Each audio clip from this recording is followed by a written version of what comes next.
Hello, everyone, and welcome to another episode of Pastatime with the Scaryish Podcast. Woo! I'm Robin Grace. This is Adam Diaz. Hello. And Pastatimes are where we get to read creepypastas and fictional pasta time, or creepypasta stories that are written by you guys. Indeed.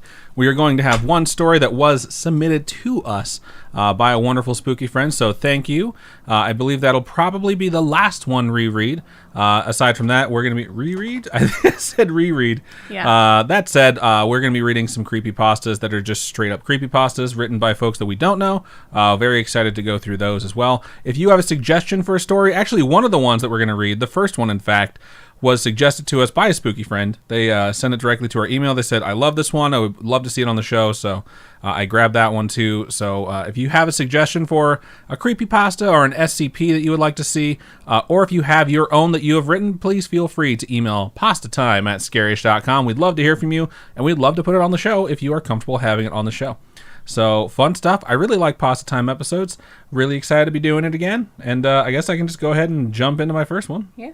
All right, so You go, Grr. this one was sent to us by the username ASMR Slime Fun, and it's called The Expressionless. And they made sure to let us know that this one is not theirs. It's just one of their favorite ones off of a wiki that they found. So let's go ahead and jump into it. It's relatively short, and then we both have ones that are going to be long as well. It starts out like this. According to the story, a nameless woman arrived to the Cedars-Sinai Hospital in June 1972 wearing a bloodied white gown. Well, this was not surprising given how many injured and sickly people come to the hospital each day. And I'm sure they look much worse. What set the woman apart from the other patients was that she had a mannequin-like appearance and yet moved fluently like any normal human. Her face was also devoid of certain facial features such as eyebrows and was smeared with makeup. For no discernible reason, the nameless woman had a kitten in her mouth, which she pulled out before collapsing to the ground. Okay, this one's rich in plot and also really fucking weird so far. It seems like an alien trying to look human and doesn't know what to eat, so they eat kittens. Everyone eats cats, right? Anyways. This is Wonderwall. probably where they got the idea for the show Alf from. So, all right, I'm going to keep going. The woman is taken into one of the rooms and is thoroughly cleaned in preparation for sedation. Fearing for the worst, the staff decided it be best to restrain her until the authorities arrived, but they are also too frightened to look directly at the woman. They explained to her what their injections were for, and she seemed to be following along without much repercussion. When the chief doctor was preparing to inject her, however, the woman immediately started fighting back. Two staff members tried to hold her back as her body rose up from the medical bed. The woman then did something strange and smiled at the head doctor when he asked her what she was. Wow. Her smile was immensely disturbing as she had rows of razor-sharp teeth that seemingly were impossible to fit into her mouth. Melina. The doctor turned his back to the woman when he heard the authorities arrive, which gave the woman the chance to strike. The woman darted at the head doctor and sunk her teeth firmly into his neck, severing his jugular. As he lay dying, the woman leapt over him, proclaiming that she was God. The authorities arrived to the scene of the crowd and tried to overpower her, but the nameless woman ended up massacring everything she came across. A surviving nurse, surviving nurse means not everything she came across. A surviving nurse of the attack named the unknown woman the Expressionless. There had never been another sighting of that woman since that incident. And that's the whole thing. That's the Expressionless. So pretty short, I will say. I actually saw this one passed around a little bit on different forums that I've seen. See, there's like a picture, right? Of it looks like a mannequin in a hospital bed. Yeah, there's totally a picture. And they're trying of to this. put her into the bed or something, or force her down on. It's very creepy. It absolutely is. I will say the story was a lot shorter than I thought it would be, and I thought there'd be like way more leading up to like people hiding from the creature, but. That said, you'll definitely be getting some of that in the later ones because I picked one that was also really creepy and about some like bizarre happenstance. So cool. Thank you so much to ASMR Slime Fun for sending us that one. We appreciate it. Sounds like an Instagram channel where they just like cut the soap. Yeah. Or no, that's ASMR. No, that's ASMR. I mean, if you're listening to it for because you can hear the audio pleasures, it was like because that's what it sounds like. Then yeah. So okay, good stuff. All right. Let's look over into Stream Chat, see what you wonderful folks had to say for the first story. Okay, we have some stuff to go over really fast. Shout out to Wario Wolf, who followed us 2 days ago. Shout out to IMB Trainer, who subscribed for the 12th month using their Prime Gaming. It's a year anniversary. Pretty awesome. Shout out to Tiny Dancer Nation, who subscribed for the second month in advance at Tier 1. They've subscribed for 7 months. And shout out to the Scriptery, who redeemed a high five. And shout out to the Scriptery, Glitchgrim, Chunkster, and Hailstorm, who have all redeemed drinks already. I wonder if we can meet in the middle. Wait, no, you can still see my... Wait, no. That's the middle. Wait, there's no way. Oh, yeah. Yeah. There, we just redeemed 40 high fives for you. Yeah. Anyways, 4 drinks. So I have soju again today. Wait, here's the camera. Wait, what? Yeah. White Claw Wasted, this time natural lime, which is my least favorite flavor because I grabbed it and came upstairs. I really need to go out and buy myself some Leinenkugels. Lining cubes. We're up to 5 drinks. Oh, fuck. Thanks, Hailstorm. Tastes as bad as it smells. All right, let's scroll to the tippy top and see what you folks are saying. The only good one is mango. That's the only good one. I do like the mango one. There was another one, I think it was like berry something. That wasn't that bad. IMB Trend was the first person in any of the chat channels. Said, so needing the podcast tonight. I'm hoping I can stay awake. I've been up since 2 a.m. We're hoping you can stay awake as well. Uh-oh. I dropped something. And also asked, how's the rest of the Spooky fam doing? Pretty good. I'm doing all right. Had a good day at work. I told my boss I have my one-on-ones every Wednesday, and I told my boss, I really feel unproductive this week because I've been working a lot, and I haven't yielded a lot of results because I haven't seen a lot of tickets go away.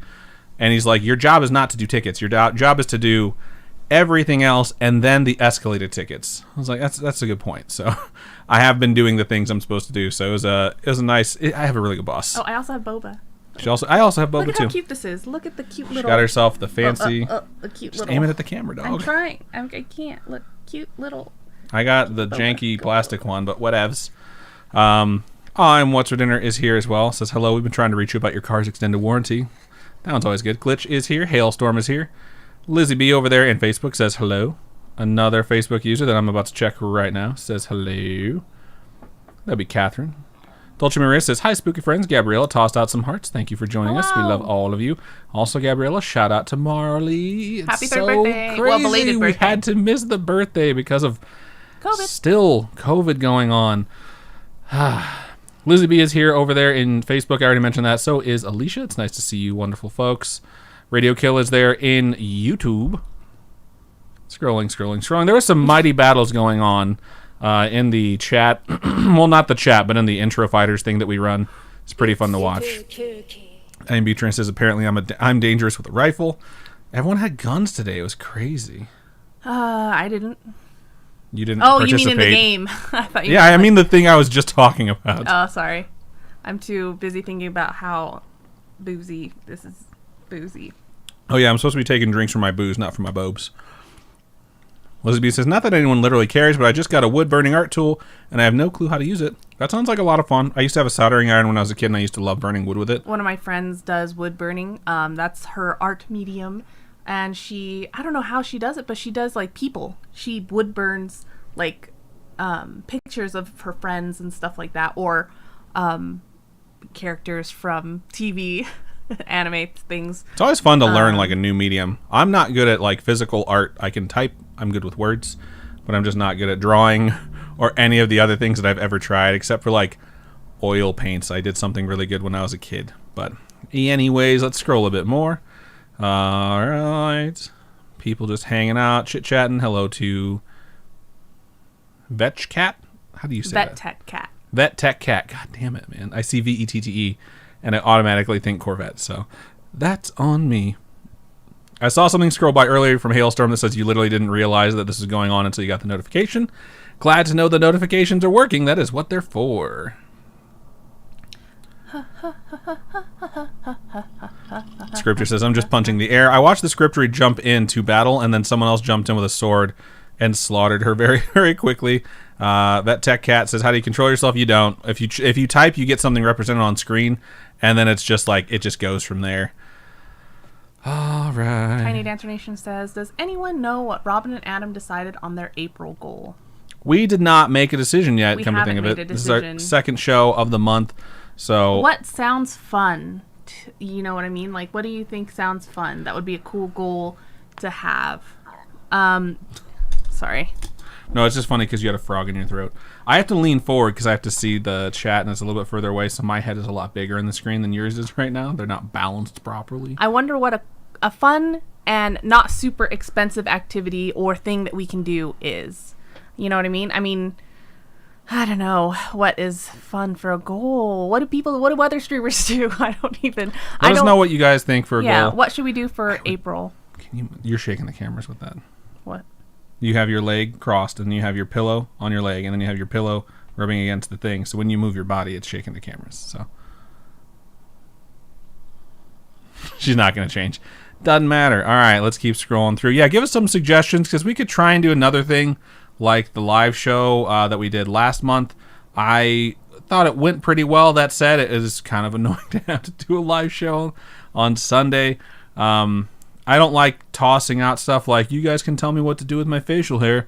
But, I mean, because I basically am thinking about shaving down to a mustache. So I finally did my hair after months after the goal was... Oh, sorry. It's my foot. It has nothing to do with the pillow. It's you see what I'm talking about, though, right? Yeah. Like, you can just see the cameras, like, rocking back and forth. But it's just...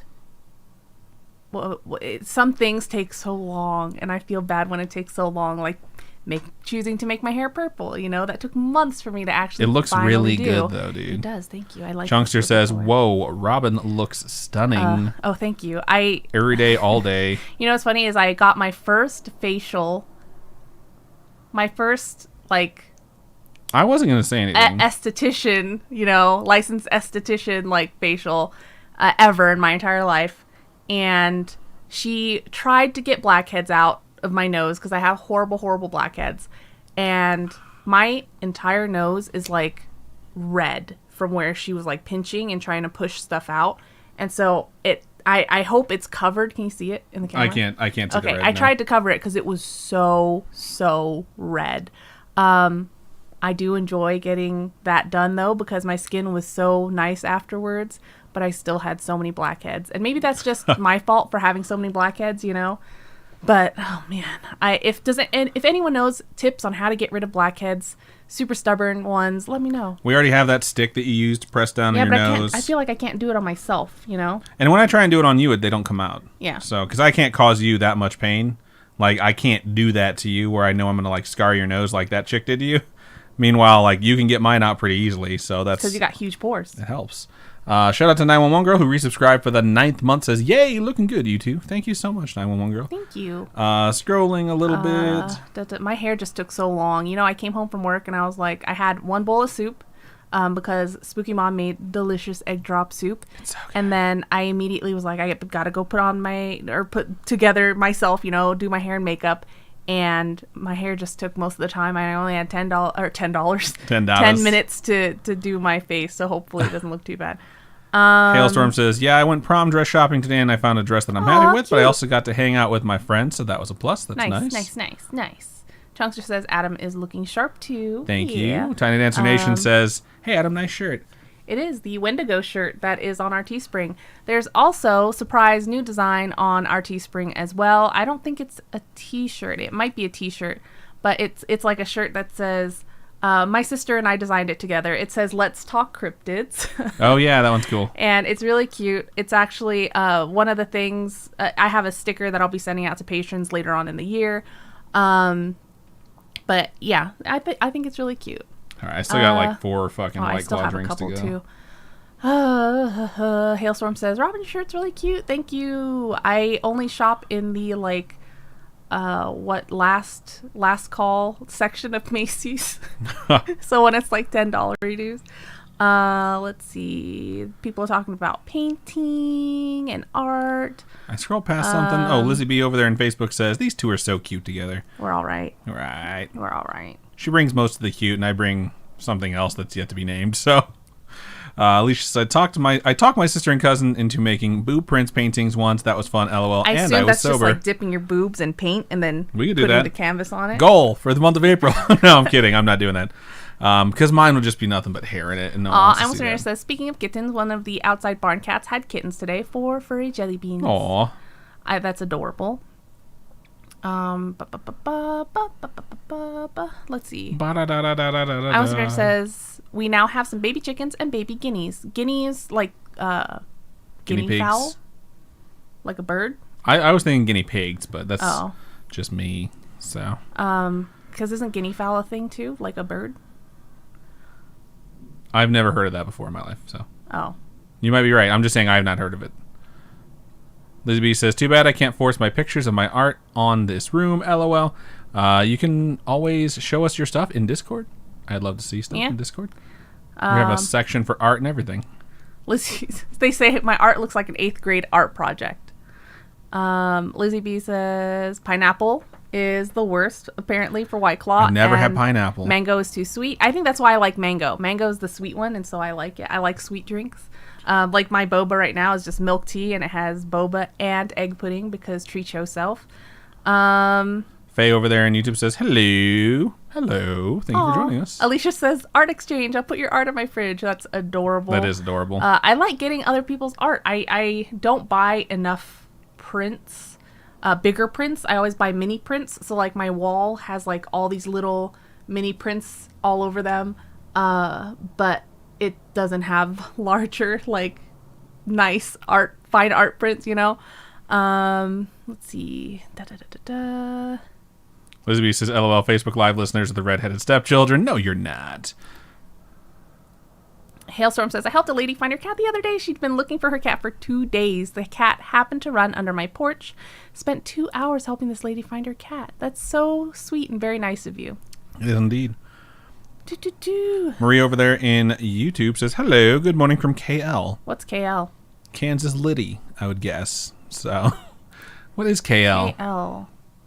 I mean, it's not a state abbreviation. It's got to be a country. Yeah. God, we're so dumb. Kingland. Let us know what England, KL stands for. Kingland. Wow. I don't know. I also know says, April goals to come to Ohio. Something not expensive, please. That's funny. Glitch says, live Robin art. Oh, Lord, no. I have a really good idea for the April goal. What? If we hit the April goal, we will do a cooking stream.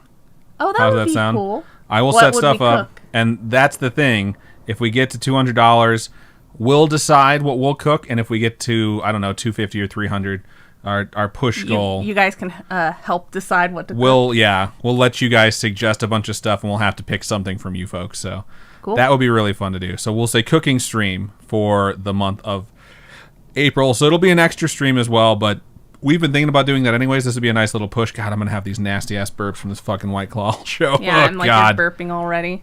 It sucks. But yeah. Alicia says bathtub full of Orbeez. No.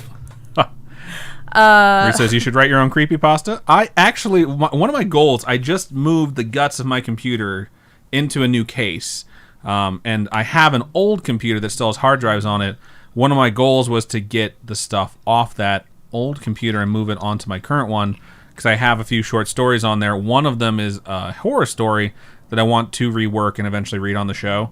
And I'm not going to tell you that it's mine. And if we get good feedback for it, then I'll say it's mine. And if people are like, I really hated that story, I'll be like, yeah, I know, me too. And then I'll just never share it with anyone ever again. Kayla Ray Reed says Spooky Mom on stream. It's a good one too. I'm Beef Trainer says you should do Mohawk and dye it bright blue. I will not do that. Like, I could do Mohawk, but I'm not dyeing my hair blue.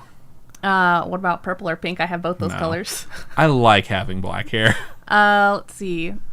ZB says, I too just shaved my mustache. I LOL. need to deal with my mustache. It is getting out of hand. She went to get her facial and she made some reference to it getting mustache done. And I was like, oh, are you going to get your mustache taken care of? And she looked at me, she's like, no. I was like, oh, okay. I didn't see one. Never mind. Faye says, I just bleached my hair white and cut it into a pixie. Cute. Sounds adorable. I wish I could bleach my hair like that, but I can't. My hair is way too dark. It would take me forever and a day. Many, many days of going back. Anna there in YouTube says, well, hi. What up, Anna? Thank you for joining us. Aw, that Tech Cat says, you look amazing. Thank you so much. Maya asks, how are you doing, guys? We're doing good. Doing good. Pretty good. Faye says, punk rock. Hell yeah. Alicia says, guinea are birds too. Okay, good to know. Anna says, guinea fowl are 100% a real thing. We have them wandering around our zoo. Cute. They look like feather domes with legs and skinny necks, and they love to scream. That's funny. Marie Kuala Lumpur. I never would have guessed that. Oh my God. In Malaysia. Nice. I think Malaysia would be really cool to visit too. I agree.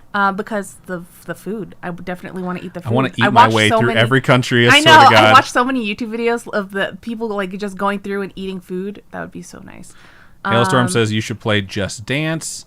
I'm not that good at Just Dance. No. I think something for a stream. I think I'm gonna stick with the cooking stream idea, but I think for May our goal will be we could do the saver. I was gonna say a VR stream, and I could set it up so you guys can see the game, and then like our thing will be a video of us with the headset on, looking like idiots, which would be super fun. I don't look like an idiot playing that game. She looks awesome playing that game. We also have another game where you feed zombies food. That one will be really fun to do. Yeah. So, yeah, I think VR stream will be a goal for the month of May. I'm what's your says Beef Wellington. Holy shit. No. Shout out to Tiny Dancer Nation who just donated $50. Says, here's to start off y'all's April goal. Love y'all. You are so amazing. Much. You are amazing. Thank you so much. Thank you also to 911 Girl for subscribing for 9 months. I shouted that out. I didn't hear you. But we should definitely give her another shout out. Beef Trainer says, beef stroganoff from scratch or lasagna. Oh, man, those are hard things. You guys are wanting us to do noodles and Glitch pasta. says hamburger helper. You know what? I just made beef stroganoff hamburger helper last night. No, night before last night. 2 nights ago. I made chicken quesadillas last night. I almost Trainer says, I'll do a bright blue mohawk. That's funny. IMB Trainer says, I'll settle for the mohawk. Ale AR says, first time I joined live, finally caught up with the podcast. I've been binging every day for like the past year. Oh, wow. Thank you so much. We appreciate that. Glitch said I had a neon green mohawk, but I shaved my head. Nice. Chunkster says, I made some carne guisada for dinner. What is that? Turned out great. And Glitch says, damn, where's the invite, Adam? LOL. Adam always makes so many quesadillas when he I want to have quesadillas. extra for lunch, which I had it for lunch today.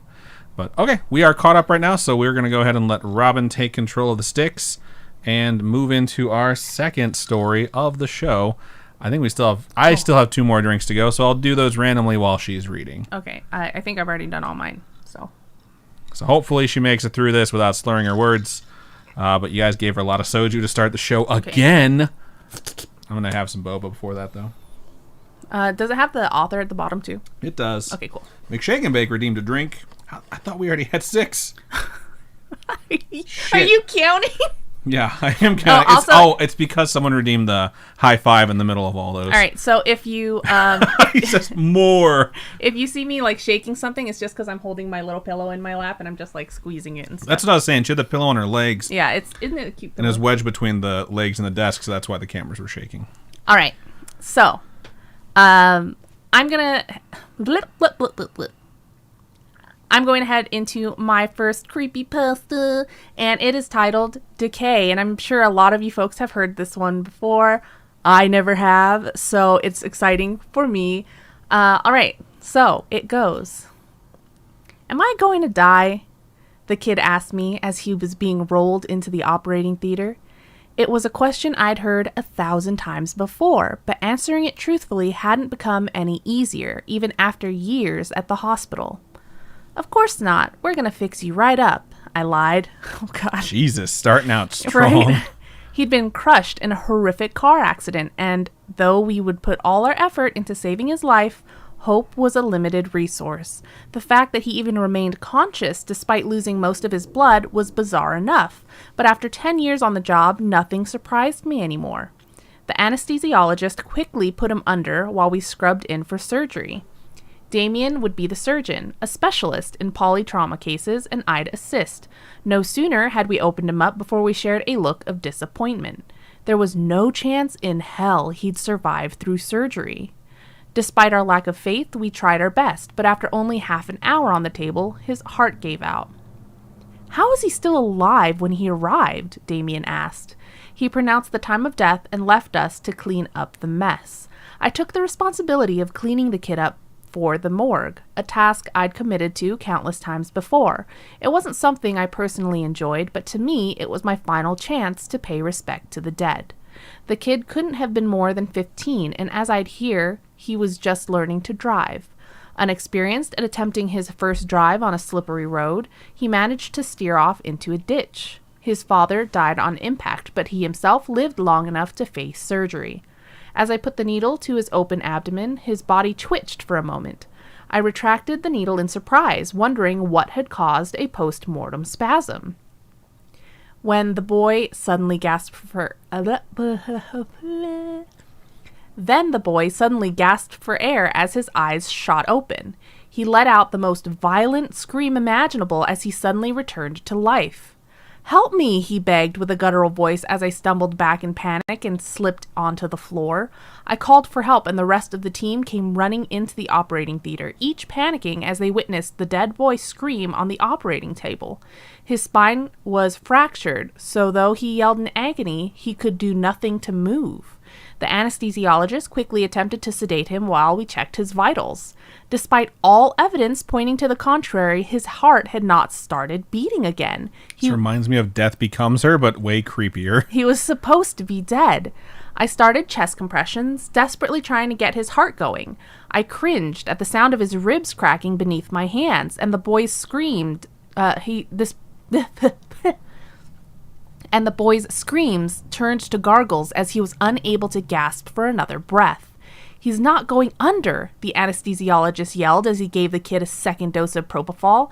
Of course, without a functioning heart, there'd be no way for the drug to flow through his veins, even as I tried my best to pump for him. After an hour of compressions, the chief of surgery had intervened and ordered us to stop. At that point, we caused more damage than we helped. "What's happening to me?" the kid said, still conscious. None of us responded. We couldn't find any words to describe the horrific sight before us. Most of the staff had left due to the sight. We'd faced many challenges in our career, but nothing quite like this. "What's your name?" I asked, despite having already seen it in the file. I just wanted him to focus. "Brian Dawson," he responded. I took a deep breath, doing my best to keep my composure.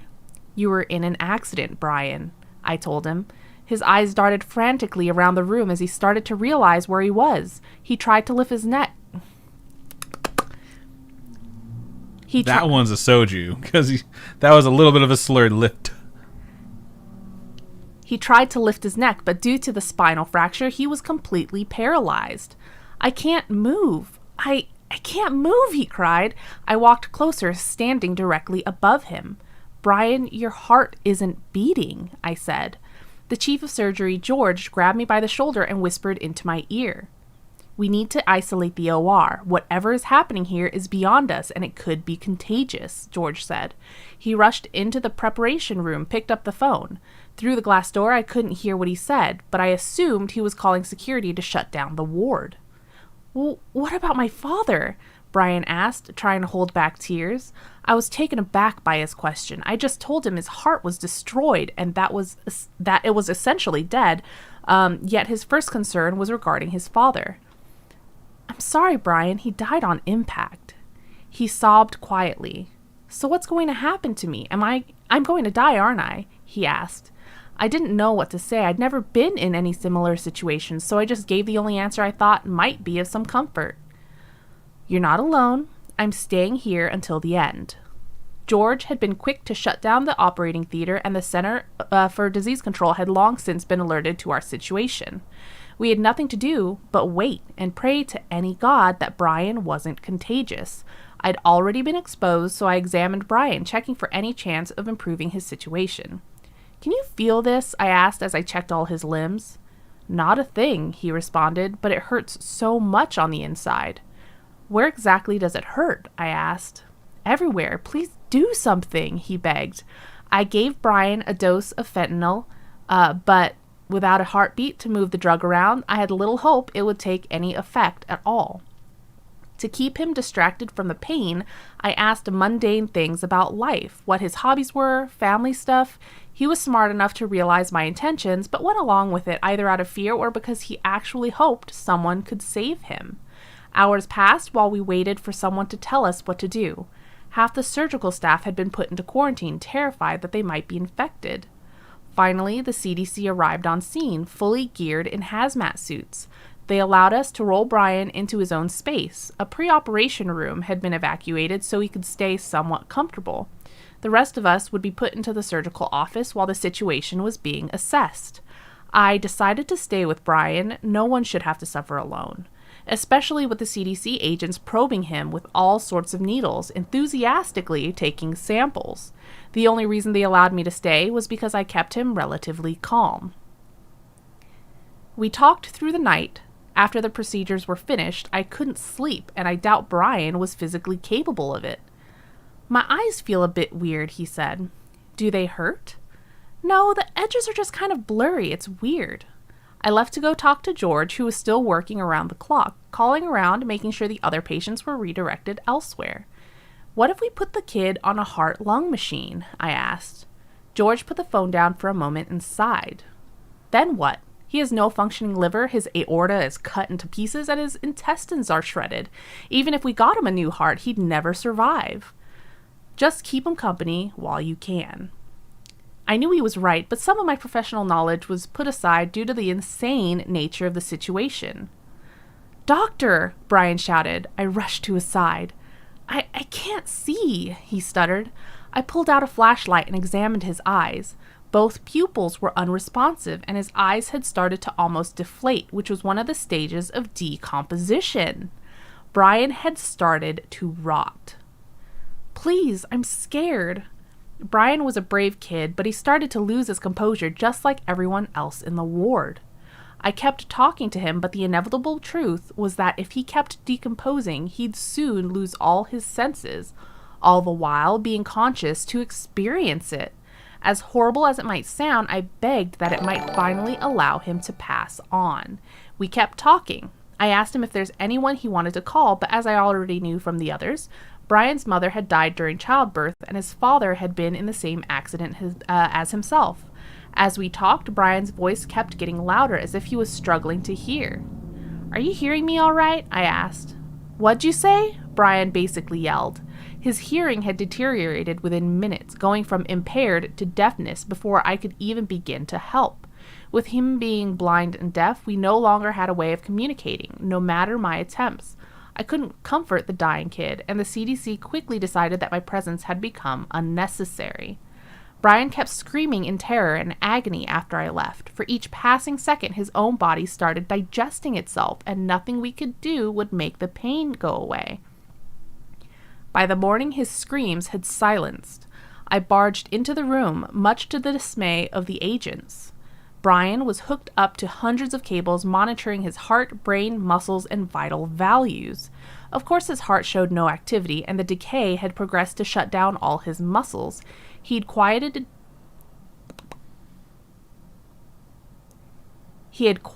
down not because the pain was gone, but because he wasn't able to scream anymore. The only part of his body still working was his brain. "What the hell happened?" I asked. "Get him out of here," one of the men demanded. The other man complied, but went outside with me to explain the situation. "You don't have to worry about it being contagious. We'll lift the quarantine in a moment," he said. He looked weirdly somber as he spoke those words. "What about Brian? What'll happen to him?" "He's still conscious, but he has no respiratory function anymore, so we have no means of communicating." Brian was still alive, blind, deaf, and dumb. He had to suffer in loneliness, unable to die. "How long does he have to suffer?" I asked. "We'll know more when we move him to our specialized facility." The senior CDC agent demanded that his colleague kept quiet before they could tell me anything else. They left with Brian, covered him in an airtight capsule so no one would see the horrors that had just occurred within our surgical ward. That's crazy that it's like, we're putting him in an airtight capsule because he can't breathe anymore. Right. As soon as the quarantine was lifted, I headed home to write up my letter of resignation. I had a well-connected contact within the CDC, but upon trying to get more information, he claimed no such case had even been presented to them, that no one had ever been admitted to their facility under the name of Brian Dawson. About a month later, a lawyer, accompanied by a doctor, showed up at my door with a bunch of documents, all regarding doctor-patient confidentiality. The lawyer looked tired, worked down to the bone, as if he'd made many such trips before. He asked me to sign the documents and to never speak of this again, saying I'd lose my medical license if I did. Not that it mattered to me. I'm done in that field for good. I was given an injection by the doctor. He told me that Brian's disease was not unfamiliar to them, and that it was extremely contagious, but only upon death. He explained that half the population is infected with a disease that keeps the brain conscious for hours, even days, following death. Brian's case was special in the sense that he actually retained some motor function and was able to speak to us. The injection given was not a cure. It'll only prevent me from spreading the disease, but once I die, I'll suffer a fate similar to Brian's. I just hope someone will stay with me when it happens. Damn, dude. That's fucked up. I mean, like, that's like a zombie type thing, you know, where they're only preventing you from making other zombies. The idea that you're going to be sentient for an extra few hours after you die and be conscious while your body's decaying is like just so terrifying in a different way than I'm used to being terrified. Yeah. So yeah, that was Decay by Richard Saxon. I have to ask you, what made you read this one? I was looking at a bunch of different stories and I saw this one, and it's just, I love, I don't know, zombies. And when I saw Decay, I was like, I have to read this one. I just have to. So yeah, I hope you folks enjoyed it. It was a lot longer than I thought it was going to be, which is funny because you thought that the story you read was going to be longer, but it was much shorter. But I like having stories that have a lot of dialogue. Right. You're really good at reading dialogue.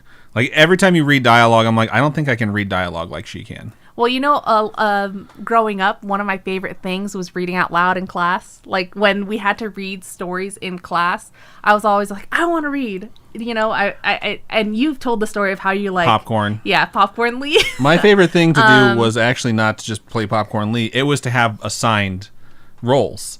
Where it's like, you read these lines, you read these lines. Oh, yeah. I loved doing that. And I had I was going to say professor. I had a teacher one year that let us do that for like everything we read. And she was just really mean to us one time about like everything that was happening in class because she was just upset in general. So me and another kid were like, hey, halfway through the story, let's change roles and see if anyone notices. And so it confused the shit out of everyone, but she wasn't paying any attention to what was happening in the class. And then we eventually switched back after like 10 minutes of doing that. But aside from that, I've always taken that very seriously. But you're really good at reading dialogue between two people talking to one another.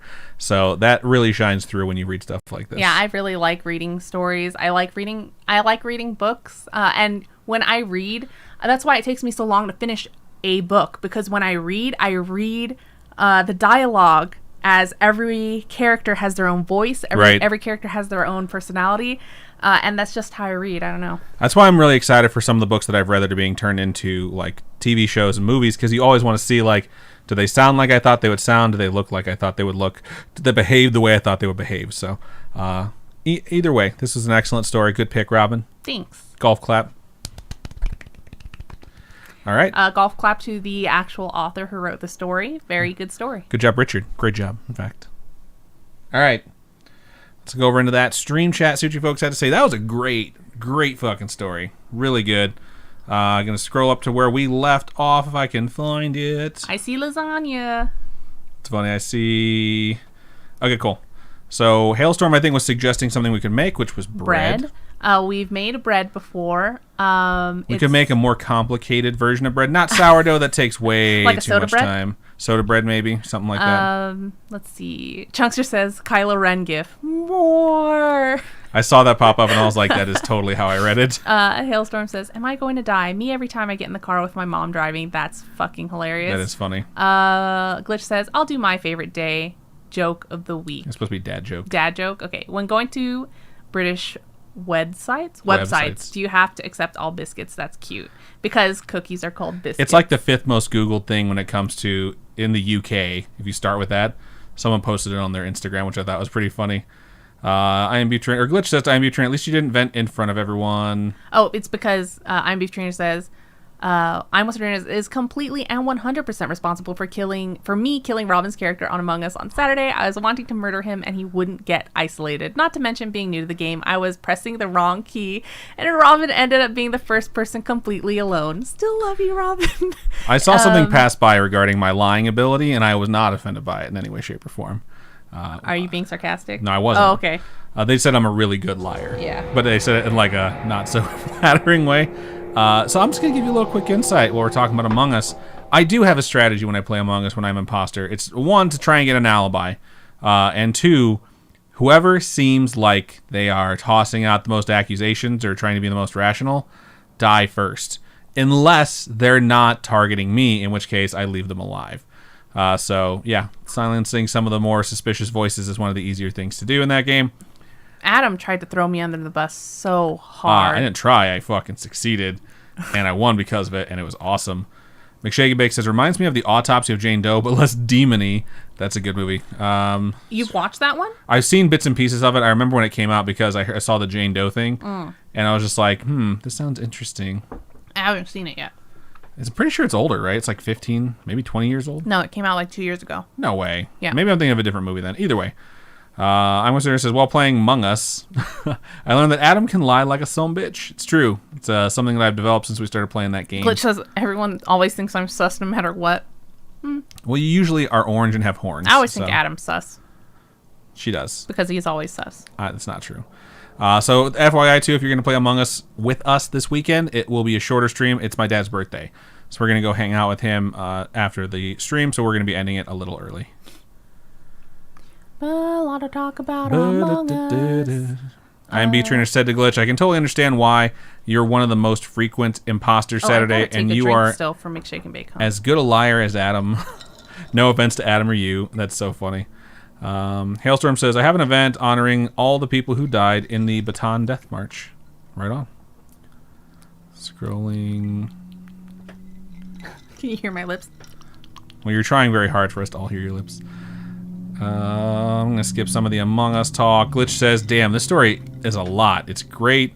It's totally true. Lizzie B over there in Facebook says HIPAA. Which is patient-doctor confidentiality. Right. Vet Tech Cat says, I love this story. Hailstorm says, being mute should not be called being dumb because they can still learn. Absolutely. I don't think people use the term deaf and dumb anymore because it's not right. The word dumb originally literally just meant that you couldn't speak. Yeah. And so it was co-opted by people who are fucking assholes to insult other people. Yeah, it's not politically correct. And now it's been changed because of that. It's really annoying when you see a word's definition change based off of the slang to turn it into an insult. Like bear. What? It's not an insult, but the definition of bear is definitely different to me now. Gonna keep scrolling. Vet Tech Chat says, I have chills. Alicia says, I'm Beef Trainer says it dates back to a much more ignorant time. It does. Let's see. I'm Trainer says that little jingle in the background just as Robin put her hands to her cheeks. I didn't hear a jingle, but I'm sure there was. Chunkster says, Robin, that face you make when there's murder or decomposition involved. I gotta give a shout out to Lizzie B. Lizzie B. Holy shit. Okay, we have a few shout outs to. Lizzie B bought a pillow during that story. It didn't show. It popped up on the screen and I heard it, and I think that's the jingle they were referring to, but it's not showing in either of our logs. However, 3 minutes ago, shout out to McShaken Bake for donating $100. Oh my god! And it says, "Do the cooking of food, please." Thank you so much, McShaken Bake. We appreciate you so much. I'm actually kind of excited now, and I'm trying to think of like different things that we can do. I want to cook. I wonder if we should do like dessert and regular food. I think we should do. That would be a long stream, right? I think we should do two things. I think one should be baking, and I think one should be non-baking. And we should both be like, I'm not gonna say in charge of one of them, but like we should both have a hand in each one. I would rather bake than cook. I think you're better at baking than I am. I'm better at baking than I am at cooking because it just means it's like flour, sugar, eggs, I don't know. Or whatever. I kind of want to do a pasta dish, but pasta's so like involved. Making pasta with your hands. My bare goddamn hands. Maybe dumplings or something like that. I've really wanted to learn dumplings. I've thought about it a lot lately. Because you watch Try Guys? No, I just want to. I want to learn something that impresses your family. Okay. Oh, okay. I think dumplings is a surefire way to do that. Racist, because race. How is that racist? Everyone loves dumplings. Like, but we don't make dumplings. I just feel like my family don't make dumplings. All right, I'll just stop. The scripter says, I love doing that. We would do that in my script writing class. That was regarding reading off of a character's name. I really like doing screenplay writing, too, because you read lines with other people and you try and see whether or not you can sort of get into the character, which is cool. Listener says, I was raised calling those who did not speak mute. I didn't know the term dumb meaning mute until my late teens. There's a movie called Mute, actually, with Alexander Skarsgård, which is... He's good in it. He's good in it. Paul Rudd's good in it. Yes. But it is an okay movie. I feel like they have a few too many storylines trying to overlap with each other, and they're all really long walks to get there. Yes. I think it could do with some editing, and it would be an excellent movie. His character is just so good. He's just a really good actor. He's just a really good actor. And he's ridiculously attractive. Alexander Skarsgård, hit me up. I hate you so much. Anna says, I'm crashing hard. Good night. Read some delicious creepypastas and then sleep tonight. Have a good night. I was going to say, I think we're at the bottom, but it wouldn't scroll. All right. Hailstorm says, the expression deaf and dumb makes me so mad too. All right. Yep. And it's definitely not PC anymore. People should just not use that. Just say mute. Yeah, just say mute. Cursed Wolf says, I never sound sus. Adam just wants to kill me. I think you always sound sus. Izzy says, yes, I'll be there Saturday to play Among Us. Nice. Beep, boop, beep. I love role-playing the robot. It's so much fun. Let's see. I'm What's In Here says, dirty joke of the week with a bang. A naked man broke into a church. The police chased him around and finally caught him by the organ. Wow. Ew. That's pretty funny. Silja's Costume says, I finally caught you guys online. Long-time lurker here. You've been with me in spirit for a lot of my cosplay work in progresses. Post pictures of your cosplays in our Discord because I freaking love cosplay. I don't know how to make any myself, but I wish I could. You're as good at making them.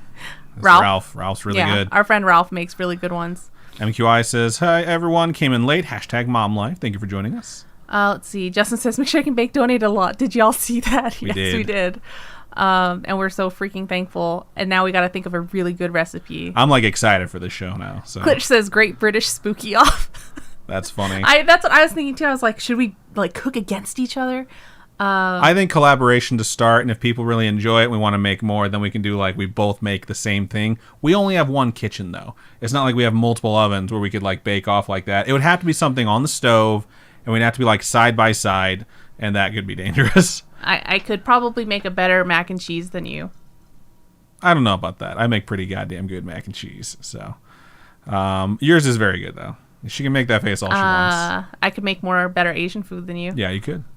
We have all those cookbooks. My sister and I were going through all these cookbooks we have. We could do some super cool stuff. We have a Fallout cookbook, an Overwatch cookbook, World of World of Warcraft Warcraft cookbook. one. We have another one too. World of Warcraft. I think I got a new There's one. There's a D&D. We have a D&D I got a D&D cookbook. So we have a lot of different cookbooks we can go through that are geeky because we're just nerdy people. So we got to go through that. And my sister also has the what is Christine McConnell cookbook or that baking be fun to do. book? Is it still a cookbook? Probably. They're still called cookbooks. Hailstorm says I have a Harry Potter cookbook. Oh snap! Says do a Fallout dish. We have a Disneyland one too. Shout out to Christina over there Disneyland dishes, on like YouTube. Maybe some corn dogs. Kayla Ray Reese says Spooky Mom is the judge. That would be hilarious. I feel like she's gonna pick Robin. I feel like Silas costume. I think it said Silas. Says I can totally show you guys the first one I worked on. Listening to you. Oh, cool. It's Needle Woman from Fatal Frame. Cool. Nice. I haven't played Fatal Frame in forever. Because, I mean, it's that old a game. Christina says, Nerd Chills, cook-off edition. It would be fun to do, like, a cook-off. I think that'd be funny. But I think we cook such different food. Yeah. It'd be a little hard because...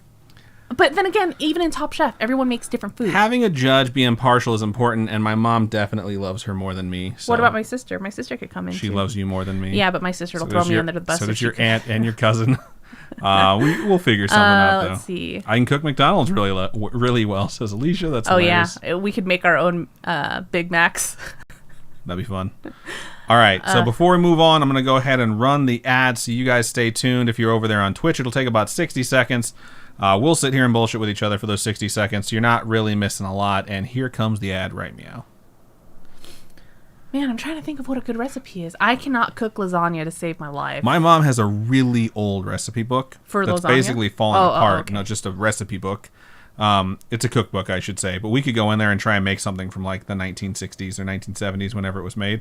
That would also be fun to do. So, I mean, we obviously have to get to 200, but... Still just says, where am I allowed to share the cosplay? There's an artist alley section. You could maybe put it in general, too. There's a bunch of different places you could... Wherever. Yeah, wherever. We're not going to yell at you if you drop it in general. Christina says desserts. We don't have an ice cream maker, so we can't make ice cream. It'd have to be like cake or brownies. Yeah, cake, brownies, cookies. What else is dessert? Cupcakes. Love cupcakes. Muffins. We can make muffins. Oh, man. Toad in a hole. That sounds so good. Oh, man. I can make some killer fucking breakfast. If it's a breakfast challenge. Oh, maybe some Hasselback potatoes. Or those Korean potato pancakes. I mean, I can make Korean fried chicken like nobody's business nowadays. Oh, man. So, just saying. I've gotten pretty good at that. Food sounds so good. I am so now. hungry. My fucking stomach is filled with natural lime White Claw. All right. I just have soju, some Calpico, and boba. Oh, yeah. I forgot I have boba. All right, I'm going to minimize that. Going to close out my first story. How many pages is this? Okay, it's not bad at all. All right, we should be back from the commercial break, so thank you to those of you over there on Twitch for hanging with us. Sometimes during that 1 minute break, Robin runs to the restroom, or we do anything that we forgot to do before we started. That actually winds up happening a lot. But hey, here's what it is. Shout out to Alexis over there in YouTube. We appreciate you joining us as well. All right, we're going to stop right there reading the Twitch chat, and I'm going to go ahead and get into my second story. I'll also give it an intro, so I'm going to have to mark it so I can give it an official intro. While Robin does, I don't know what kind of hands those would be considered. They're not jazz hands. That's the wave. All right, here we go. All right, I hate you so fucking much. When she went to read her story too, she opened her mouth. It was like, croak, and then she started speaking, so...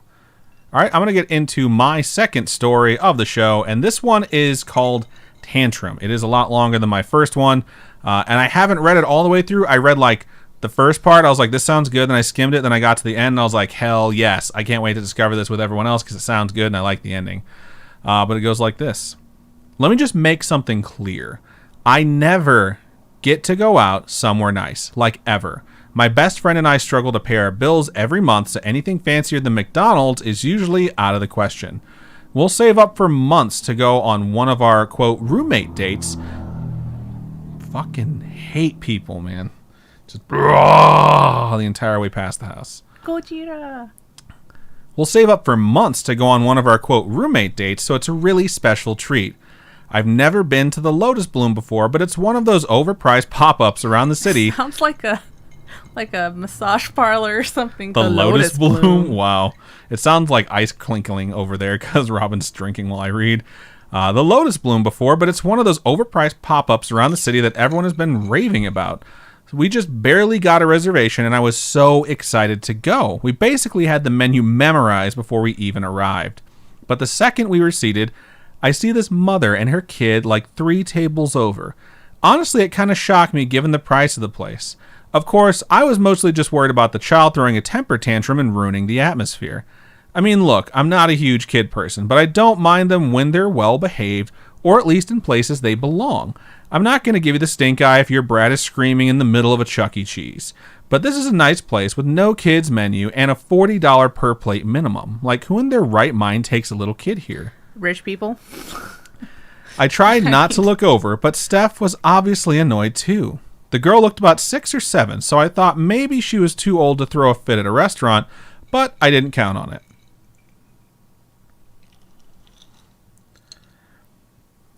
Might as well face it, she's addicted to soju. Let's chug it. Oh yeah, you can see the Starbucks logo on the bottom. They're going to have to pay us now. We're just so huge and popular that we put that logo on there. They owe us money. All right, Steph's annoyed too. Didn't count on it. It was just a knee-jerk reaction, you know? I was on edge, anticipating having to deal with another parent who just didn't give a crap if their precious poopsie was bothering other guests. At any rate, it was relatively quiet so far. We ordered our food, and after chatting for a while, I pretty much forgot all about the kid. Then the screaming began. There was no warm-up. It went from upscale ambiance to a shrill, blood-curdling shriek. I would have thought the kid was being murdered, and I looked over reflexively. However, immediately after that ice pick to the skull, the kid was laughing at the top of her lungs as she ran back and forth down the aisle. The mother, for her part, didn't even seem to notice, totally detached, staring off into space. So we all have to deal with it while the mom just blocks it out. I looked around and saw that a few other people were just as annoyed, though none were staring as blatantly as I was. I tried to catch the mother's eye, but she was a million miles away. I waited to see if the waitstaff would do anything, but I figured they weren't allowed to intervene like that. I remember a news story years ago where parents were outraged by a restaurant putting up a sign asking parents to keep their kids behaved.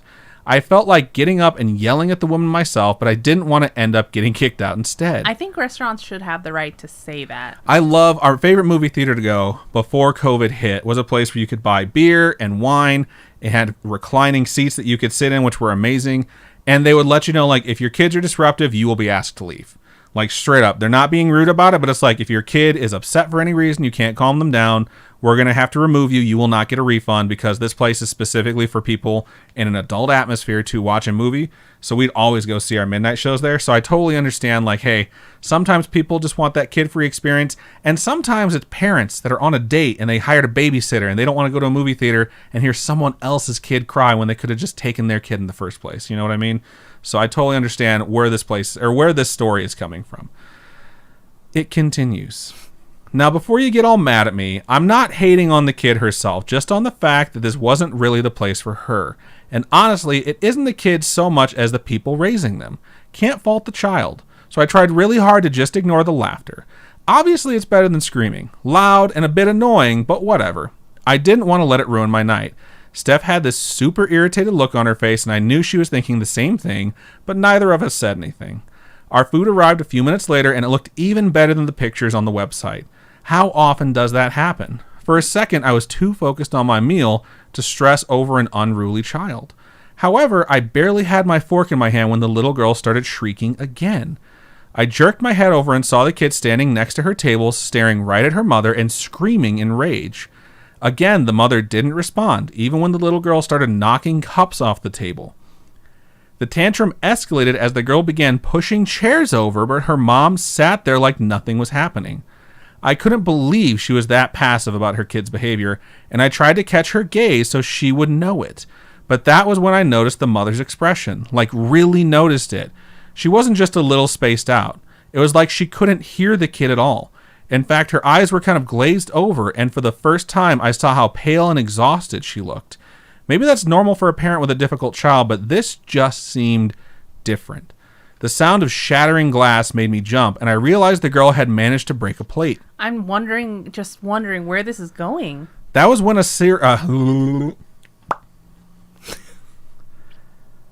server finally approached, maybe the manager based on the attire. I was relieved and really hoped they just asked the woman to go. It was not hard to rubberneck, but I turned back to my plate. Maybe they'd leave without causing a scene. When the girl screamed again, it was like a shockwave through the restaurant. My water rattled, and Steph and I looked at each other. I heard a strange sound, and when I looked over, I noticed the manager was partially hunched over. His hand was on his mouth, and his eyes were closed. As his legs started to buckle, I noticed blood trickling out of his ear. He collapsed, and I could clearly see blood pouring from his mouth and nose, too. This chick is evil. This kid has to be. Most of us stood up then. Some diners ran over to help, calling for someone to dial 911. She's an SCP. I noticed people around me with their phones out before I could even reach mine. But seconds later, the girl was screaming again, and all of the people who'd been trying to help the manager suddenly cried out in agony. Several of them fell over, and the ones who didn't were holding their heads. I noticed that they all had blood running from their ears, some of them from their noses, even their eyes. I stumbled back and knocked over my chair. Steph was up now too, and we inched away from the scene. The girl screamed again, and several of the patrons screamed with her as blood gushed from their mouths, eyes, and ears. The rest of them hit the ground then. Some of them had their eyes open, unblinking, dead-eyed like the mother. The little girl turned to face the rest of us, her face red with rage. I can't remember clearly what happened after that. I recall people screaming and pushing, rushing to the doors.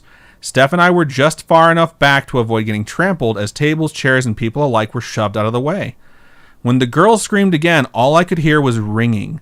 I cringed and grabbed my ears. They were wet. For a moment, my vision swayed, and I thought I might pass out. Beside me, Steph had fallen to her knees. I gritted my teeth and grabbed her by the elbow, hurrying to the exits as fast as I could. But when I got there, I saw people freaking out, banging on the doors and windows, unable to open them. What? There were people at the emergency exit, people throwing chairs at the glass. The doors just weren't budging.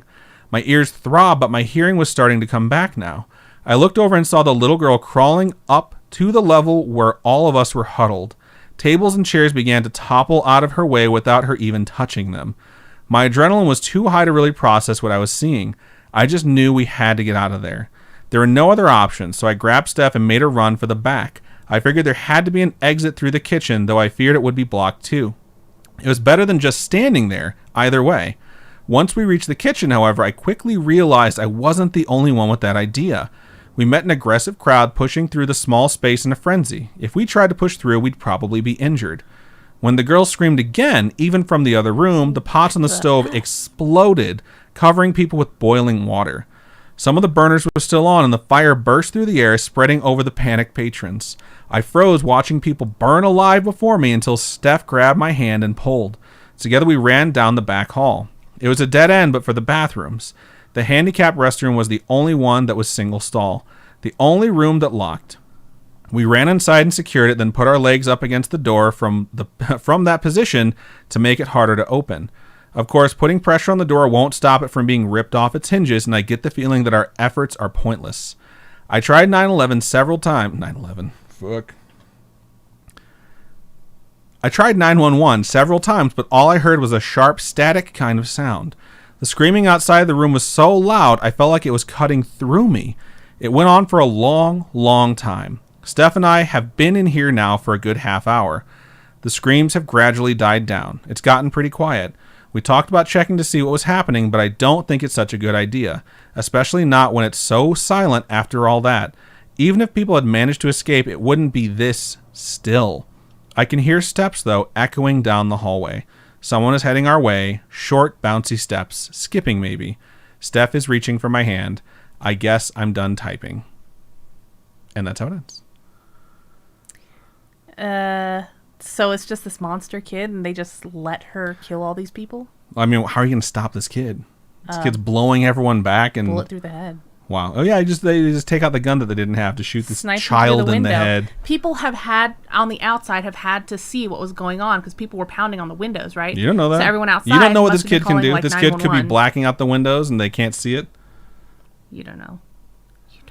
You just think that there's a sniper waiting to take this kid out on the corner. I think the police could set up SWAT and a sniper in a on a roof across the way and just fucking snipe this kid through the window. Okay, cool. So that's actually not that scary. Robin's telling y'all that this one's actually really easy to take care of. No one worried. We're very sure that this author was actually okay. And then the main character, right, is typing this while they're in the bathroom. Apparently they typed the entire story of what happened to them while they're in the bathroom. As soon as the tense shifted, which is one of my least favorite things in writing, you're taught not to do it. It just is jarring. When you're doing past tense and you shift to present tense, it is very jarring. And they did that specifically in this story to make it seem like they had written this story while they were in the bathroom. Because they're going to die now. Yeah, because now they're documenting what happened and who the hell knows how they found it. But I just thought this one was super intense. And when I was reading through, I was like, yep, this sounds good. And I know we have some folks that listen to our story, some we know personally who just are not into kids.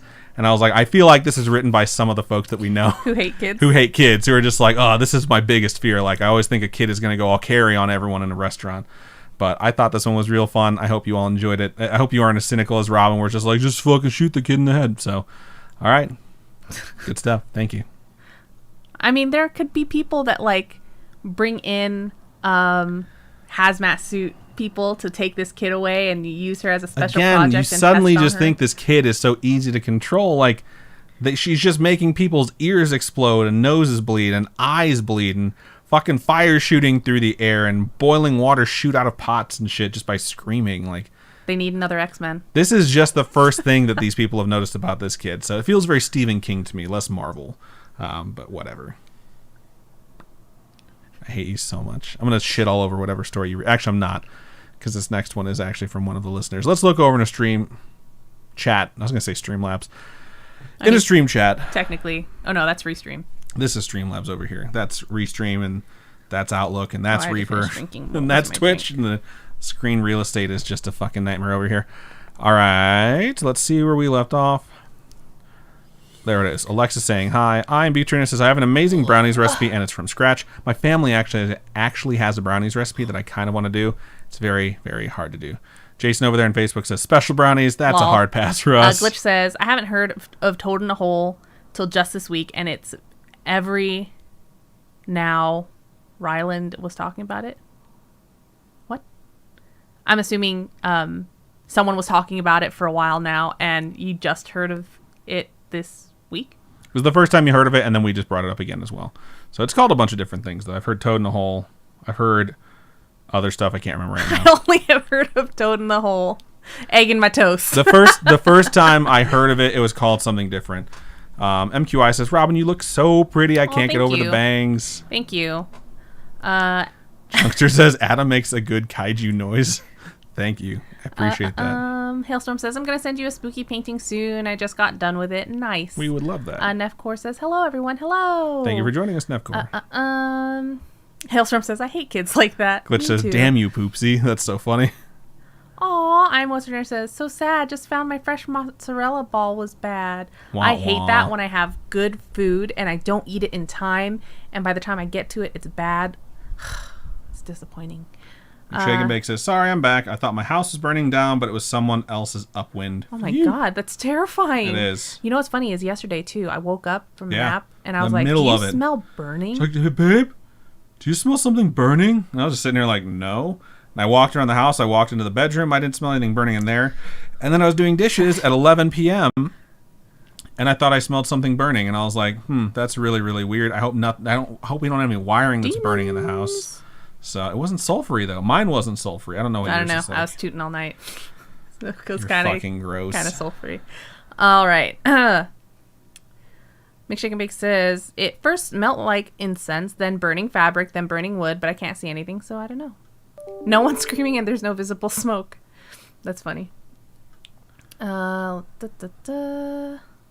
Hailstorm says, plot twist, the mom is dead. That's what I was thinking that entire story. I was like, the mom's got to be a ghost. I think the mom's hollowed out. That's the way I read it, is like, she's still alive because the kid needs the mom around, but the mom is like broken from whatever the kid can do, but the kid won't kill the mom. It'll just take out whoever tries to interrupt whatever she's doing. So, Alicia said she's a banshee. I could see that. Yeah, when we were reading about how the mom looked, Alicia said, that's normal. LOL. That's hilarious. Glitch says Divine was the drag queen's name, I think. About what? What are you guys talking about? There's a conversation that happened that you skipped out of. Oh, Ursula is the best. Fun fact, she was modeled after an old drag queen. Oh, I didn't know that. Poor Unfortunate Souls is such a good fucking song. Almost all the songs in Little Mermaid are awesome. Cool. Which ones don't you like? I don't know. I just know the ones that I can remember I love. So the one in the beginning where it's the other mermaids and Sebastian's doing that's kind of like, it's not even a full song. It's like 10, 20 seconds. So Sebastian, I didn't realize this growing up. Sebastian's kind of a piece of shit. Like, he's totally a fucking narc. I just rewatched it again recently. I was like, I thought Sebastian was her friend, but he's just kissing King Triton's ass the entire fucking thing. Flounder's her friend, but Flounder's a fucking idiot, so that doesn't help. Sebastian's character is just there to be like, stop doing stupid shit. Yeah, I don't hate him for that. And then when she's like, Father, I love him, and Ron were like, you're fucking stupid, girl. Because she's 15. She's an idiot. So that's just... I'm 15. Ursula's pretty upfront, too. Ursula's like, look, here, she doesn't lie to her. I'm taking your fucking voice. You're going to have to get him to kiss you. And if you don't succeed, like, this is what you're going to look like. And you have to sign it. Like, that's it. She doesn't forge your signature. She does try and, like, bend the deal a little bit. Once she's involved, she, like, goes up there to try and distract him. But, like, Sebastian sings a fucking song. Like, make out with her dog. The entire, like, I don't think Ursula really does a whole lot wrong aside from the fact that she's super evil and tries to kill everyone at the end. And she's a psycho at the end. Yeah, she loses it. But she was at least up front for a while, so... All right, let's keep scrolling. I hope I don't go on it. I did this in my fucking one-on-one. I went on an Aladdin rant, too. Oh, my God. Because they put the trigger warning in front of it? Yeah, I was like, there's nothing in this fucking thing. As a kid who was growing up, the only brown kid in a huge white community, like, Aladdin was my fucking jam. And when I went to rewatch Aladdin and I had the trigger warning thing from Disney in the front of it, I was just like, this just doesn't feel necessary. Like, I get what you're trying to do, and there's good intentions behind it, but it's like, I love this fucking movie, so... all right, I'm gonna keep scrolling. I'm listening. Says I don't think Scar was really that evil. He was pretty evil. He fucking killed his own brother. Yeah, it's like some, what is that, Cain and Abel shit. Kind of. I'm pretty sure Lion King is basically like just Hamlet redone. Oh, I believe that. I'm like 90% sure. It's been a while since I read any Shakespeare. That was all high school for me. She says, after years of attending Xavier's school for gifted youngsters, this kid became a member of the X-Men. It's funny. Alexa says, how are you guys? We're good. Just keep them busy. Doing this. We're here right now. Glitch says, wow, X-Men are real. Call Xavier. You'll help. That's totally what I felt like, too. It's just an X-Men. Christina says 2319. We got a 2319. Don't know what that's from. Monsters, Inc. Seen it once. Oh, my Lord. Wasn't impressed. Just kidding. I actually really liked it. I've just only seen it once. McShake and Bake says, I did call and let someone know what was going on. Best case, I guess someone's burning off illegally. I hate when people burn trash. Yeah, it's the worst, man. Camel's eye, frog in a basket. I definitely heard in a basket before. I have heard in a basket. I never heard in a hole until I heard toad in a hole. I've always heard something in a basket. Oh, wow. So. Ouchie. Ooh. You okay? Yeah, my hair's just tangled. Chongster says Disney version of True Love. It's just like they really fucked up an entire generation, making you think you'll just fall in love with a guy because you see him.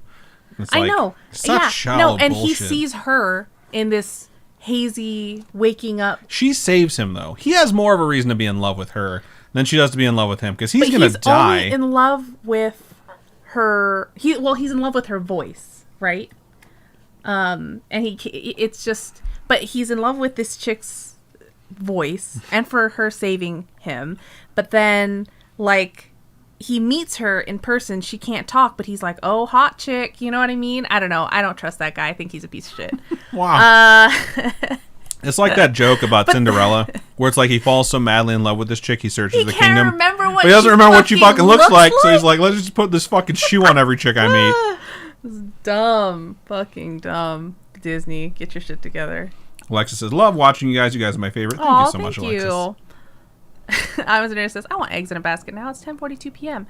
I think it'd be fun. My sister made, for when she was going to film school, she made a short video of her making breakfast, and it's so cute. It's one of those, it's kind of like how Tasty makes her videos where it's like ingredient. It's funny. It's cute.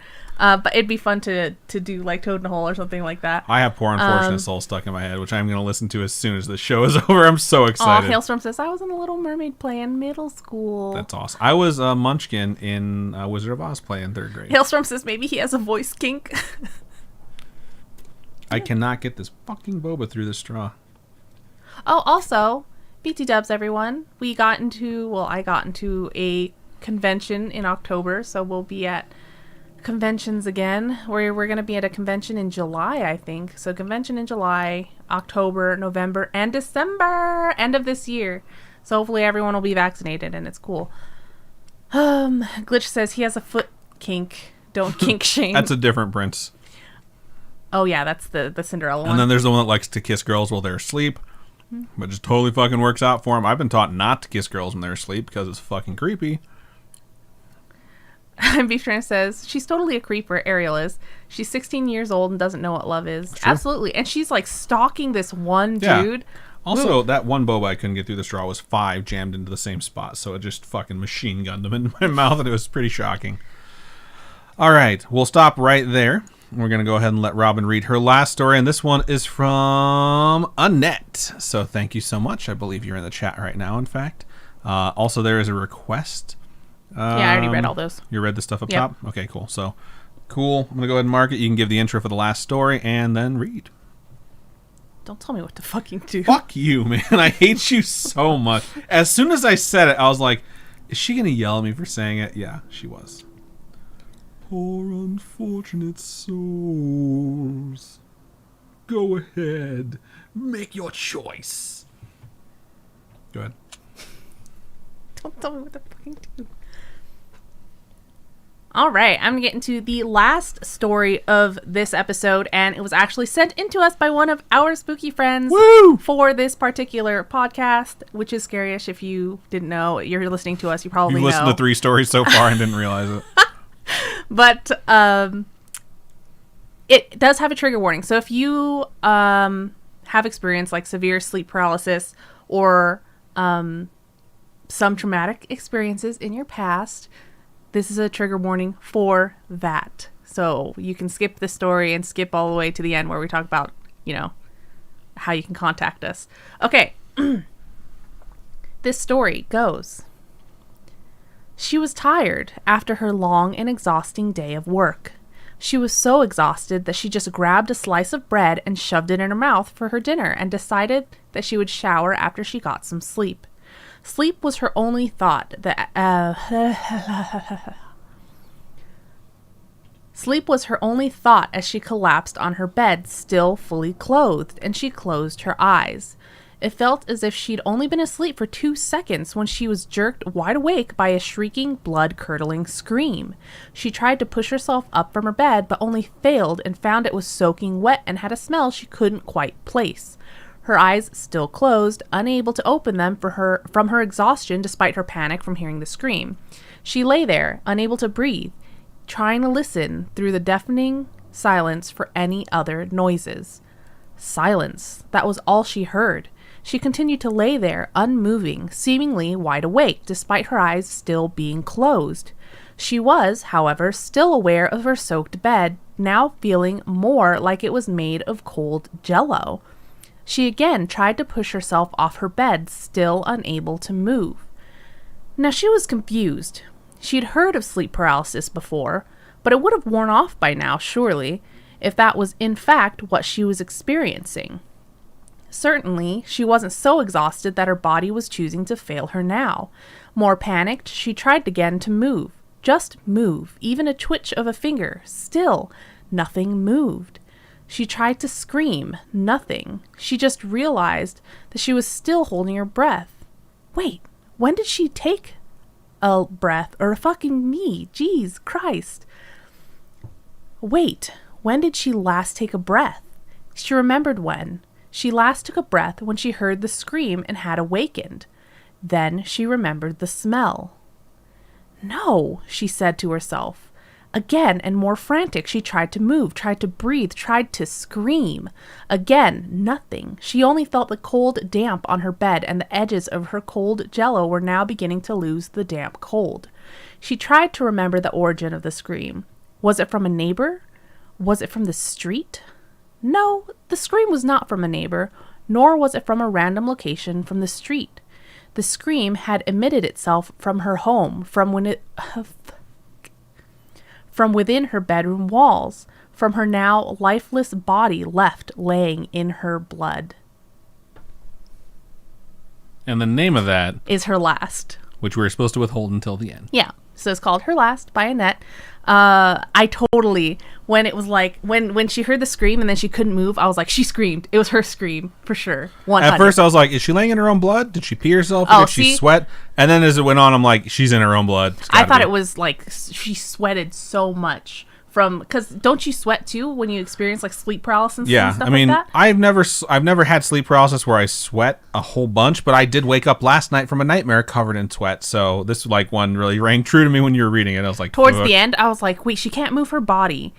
Did someone cut off her arms and legs and stuff like that? You know what I mean? You get really weird when it comes to creepypasta, man. It's fictional. I didn't say it wasn't fictional. I just said you get really weird. What's wrong with getting weird? Shoot a little girl in the head. Hashtag get weird. Wow. But no, yes. I just was thinking, my brain kind of, I guess, goes to the worst case scenario of what it could possibly be. No shit. But yeah, no. So I thought she was dead and she was laying in a pool of her own blood. Robin thought she was dead and had been dismembered. Yeah, that's what because she couldn't move anything in her body, so I just. So clearly all of her body parts have been cut apart and removed from her. So it's just me, I guess. Still, thank you so much for sending that in, Annette. Thank we you appreciate so it. much. Also, you write really well. Good punctuation. Indeed. All right, let's look over to Stream Chat. I'm going to read some of it, and then I'm going to get Marbles on Stream set up so that we can go ahead and finish out with a nice little game to give you the opportunity to win some merch, which who doesn't like merch? All right, maybe has a voice king. Bella over there in Facebook says, love you guys. Thank you so much. We love you too. Alicia says, I was the mayor of Munchkin City and Toto and the Wizard of Oz. Did the Wizard of Oz 3 times. LOL. Wow. That's hilarious. Scrolling. Hailstorm says, hashtag consent is key. That's about kissing girls while they're asleep. It's just such a weird... I mean, I get it. It's like, oh no, she's fucking... I mean, I'm just generalizing True it, obviously. love's kiss. True love's kiss. No such thing. The fuck is that supposed to mean? You can't wake up from the dead. She wasn't dead. She was like in a coma. So I'd love to think that if I was in a coma and you kissed me, I'd wake up. No, it's got to be something where you're in the internet and your consciousness is trapped in the internet, and I need to go in there. And it's what does this fucking have to do with True Love's Kiss? You're describing a really bad Johnny Depp movie. It's from So Weird. Oh my god. This girl's in a coma, and she like emails this person, the main character, and is like, I'm lost, and it's because she's lost in her world, but she's lost in the internet. It's weird. It's so weird. Get it? That's what the show's called. Okay. I hate you so much. Shake and Bake said, it was more of a suggestion than a demand. You go completely off the rails. We tend to go completely off the rails on this show quite a bit. You know that. You've been around since like the beginning. Since the beginning, legitimately. I don't think we would be here without all of Connor's support in the beginning. I can't believe we're almost to 4 years. Yeah. That's nuts. Yeah. Or as Robin says, that's fuck nuts. All right. Hailstorm says, I need to eat dinner, but nah. Chunkster says, I had to do a double take on that sentence. I saw the word bang. What sentence? I don't even know. Bang. Hailstorm says, bread. Bread would be fun to make, I think. But it takes so long because you have to wait for proofing. And what are we going to do? Well, the bread proofs. Nothing. I think it would more or less be either a live show for something we don't have to wait for like that, or a YouTube video. So I'd rather do a live show. So we'll have to figure that out. Because you're right. If we do bread, it's going to take it's going to take forever. I'm Beef Trainer says, Robin's doing such an amazing job reading this. She totally nailed the tone. Thank you so much for sending it. I'm so glad that you liked it. It's really good. Lexa says, my house is haunted over there on YouTube. Send us some stories. Email storytime@scaryish.com and tell us about it. Tell us about your haunted house. Baby, you're a haunted house. I love that song. My Chemical Romance. Okay. Or no, it's Gerard Way, really, right? All right. Hailstorm says they might have cut her nerves. That makes sense, too. McShake and Bake says, when I had night terrors, sleep. I thought you were setting up the stream while I read all these. I can't because we only have one mouse. Oh. When I had night terrors / sleep paralysis / multiple false awakenings in one night, I woke up drenched. That's what I thought. Like, when you have those things, your body kind of, like, produces sweat. Glitch says, so weird. Is Adam Lawnmower Man now? I don't get it. That fucking movie is so insanely good. But I only saw it when I was a kid, and I thought it was, like, the greatest thing ever. So it's a horror movie where, like, someone's consciousness is uploaded into, like, what people thought the internet was at the time. And it's called The Lawnmower Man. Oh. I don't know why the fuck they call him that. There is that Johnny Depp movie, though, where he Transcendence. Transcendence. I don't remember anything about Lawnmower Man, except that I liked it when I saw it as a kid, and I thought it was great. I'm Western says, I remember that show / episode, Robin. I thought it was a fever dream.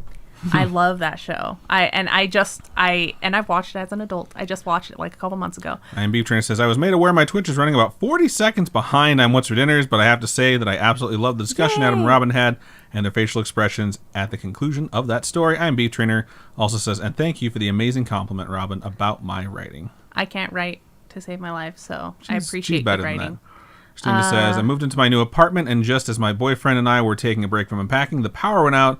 Take into consideration it was 9 p.m. Fuck that. If it were 9 p.m., I'd be like, we're going to Target and hanging out for a little while because I can't in the dark like this. Lizzie B said he mowed lawns. There you go. That's why they call him the Lawnmower Man. Job mows people's lawns in that movie. Pierce Brosnan gets him to do that. Oh, because he puts his consciousness. I totally forgot Pierce Brosnan's in that fucking movie. All I remember is like he puts his consciousness and makes this guy mow the lawns. I don't think he deliberately puts his consciousness in there. I think he just discovers him. I can't fucking remember. I also get that one and Shocker mixed up a lot because Shocker came out around the same time, which is about like a serial killer who dies and then gets turned into electricity. That's another weird one. So, all right, I'm gonna go ahead and start getting. Did I say Gerard Way or Gerard Butler? I'm pretty sure you said Gerard Way, but you might have said Gerard Butler. If I said Gerard Butler, I meant Gerard Way. Can you imagine if they merged, like in Dragon Ball Z, and they created Gerard Waitler? What? What about Gerard Buttway? Gerard Bay. No, Gerard Buttway. Gerard Bay. Buttway. Yes, Gerard Way. So head. Not Gerard Butler? Not my type. He's pretty hit. I think he's really... Alexander Skarsgård's my type. I think he's really charming, actually. I've seen this interview with him where he talks about all the roles that he's been in and like the more popular ones. And he when he talks about his roles, he's just charming. He's just so cool. Kayla Reed says, 1992 Pierce Brosnan was just a beautiful man. Guess what? 2021 Pierce Brosnan's a beautiful man. He was cast as Dr. Fate in the Black Adam movie, which I'm super excited about because I love the character of Dr. Fate. And I love Pierce Brosnan, and I'm really excited. It says ready to launch. So I'm What's for Dinner says... It's just not working. So a movie I got I'm Beef Trainer to watch recently with me was Mars Attacks. I forgot how bad that movie is. It's so bad, but Jack Nicholson's 3 separate characters, I think, in that movie, and they're all fucking hilarious. What the fuck? Shocker is a Spider-Man villain, Is there really a movie like that? Yeah, Shocker is a Spider-Man villain, but there's a movie called Shocker that has nothing to do with Spider-Man. Is it about... Two in the pink, one in the stink? Nope. Mick Shake and Bake says, ack. One of the artists that I follow, Misty Bondi, one of her big things that she's doing right now is she like redrew one of the characters from Mars Attacks that she drew a long time ago, and it's really nice. But I've never played that game or watched that movie. I'm sorry, and so I had no idea what it was. I was like, "What is this? It looks cool." I remember seeing it in the theaters with my parents, and being like, "It wasn't good, but I liked it." My sister watched all the 50 Shades movies. So I called her after work. After I called Adam, I called her after work. And we were just talking about 50 Shades. And I was telling her like how Adam's favorite is number 2. It is. It's better than the rest. And then I was telling her about your favorite scene in that movie. Wait. Oh, wait. Are you talking about sex scene or scene? No, just scene. Yeah, when the mom throws the drink in Kim Basinger's face. No, the mom doesn't do that. Oh, she slaps her. Dakota Johnson get the hell out of my splashes her with the drink. And then Christian says, "You taught me how to fuck. She taught me how to love." The best writing of all time. It's awful. Oh, my fuck. But my sister and I were just laughing about this movie because she's like, I can't even. These movies aren't even good. But I like it. I tried to buy like the 3-movie set. I can't find it online. I tried to buy the 3-movie set. I was just like laughing so hard. I own all the movies and all the books, so don't shame me. And the book where it's told from Christian's perspective as well. Yeah, that's part of all the books. Freed. Gonna make you come like a Wait, freight do I have train. Freed, I don't think I have Freed. I don't think Freed is out yet. Is that like Apollo Creed or? No, I was telling Liz. I was like, so the first one told in Christian's point of view, instead of 50 Shades of Grey, it's called Grey. And then the second one, instead of 50 Shades Darker, it's just called Darker. So the third one, instead of 50 Shades Freed, it's called Freed. Has she written anything besides 50 Shades? I don't know. I'm aware of the fact that 50 Shades was originally I think she has Twilight fanfic. And I was So when someone who writes Twilight fanfic and then just converts it into people that are not Bella and Edward and I was telling my sister too, I was like, this character is this character in Twilight, this character is this character in Twilight, this whole thing that goes on here is exactly like this whole thing that happens in Twilight. So I'm just like, the part where it makes her come like a freight train. No, that's in the books, bruh. Anyway. She's so bad. Let's see. Hang on, I gotta get this thing sorted. Sorry, so Adam's 50 Shades is old Tumblr. No, Tumblr was way better than 50 Shades. Well, old Tumblr was. Oh man, I miss old Tumblr. Let's leave it at that. We all miss old Tumblr. Okay. Shake and Bake says 50 Shades Darker is just the guy squinting a bit more. That's funny. Chunkster says, I watched 50 Shades with my bestie. Thankfully, not with my boyfriend. He would make me blush to death. Plus, he thinks that movie is porno for women. It's not. Dude, no one porno wants. For women is no one wants that. Porno. I'm Beef Trainer says, I got a glimpse of arm tat. I've still not seen that tat clearly. Hailstorm says, I'm too ace for those movies. What's ace? No sexual drive at all. You're just not into sexy things, sexy times. I will say it's the most basic, lame sex that I've ever seen. It's like, oh my god, I'm just this dude that's into crazy stuff. Would you like to have missionary sex with me? I think it's funny. The show's just like, I gave it a try, but I just couldn't stop blushing. Sex is That's so adorable. boring. All right, so we're going to start the voting for the tracks. I'm going to go ahead and let it start scrolling. Exclamation point vote, then a space, then the number that goes with the track you would like to race. And you guys can keep talking about these terrible movies. 50, yeah, it's fucking funny. I'm going to watch that tonight when I do my homework. God. So I guess I'll show you I'll show you guys my tattoo when the screen is normal sized again. Oh, I guess I can go on Twitch on my phone. You know what I want to watch is True Beauty, because it was turned into a Korean drama, and I want to see it. It's a webtoon that got turned into a Korean drama, and I haven't watched it yet. So the White Sox, Carlos Rendon just pitched a no-hitter. Fucking A. White Sox are going to be good this year. I'm telling you, I've been talking about it with my mom. She's very into MLB. She also captions MLB a lot. All right, before I do any of that, let me go ahead and vote for my track. I forgot about that's what I was doing.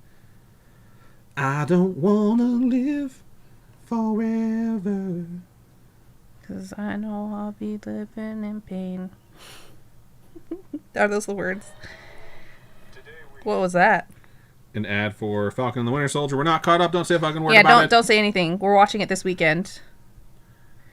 And watch this. Says, no MLB is good. All of it is boring. You are wrong. It's a game of anticipation. Wait, it's not a game of instant gratification. That's why it's lost on the younger generation. It's a lot of Asians. Sure, I'll go with Shattered Dreams, too, since it's going to win. Oh, it feels so good. Kayla Reed says, no Shattered Dreams. No. How about this? No Shattered Dreams next time. For the next race. If Shattered Dreams is picked, I'll just randomize it. We watch a lot of TV.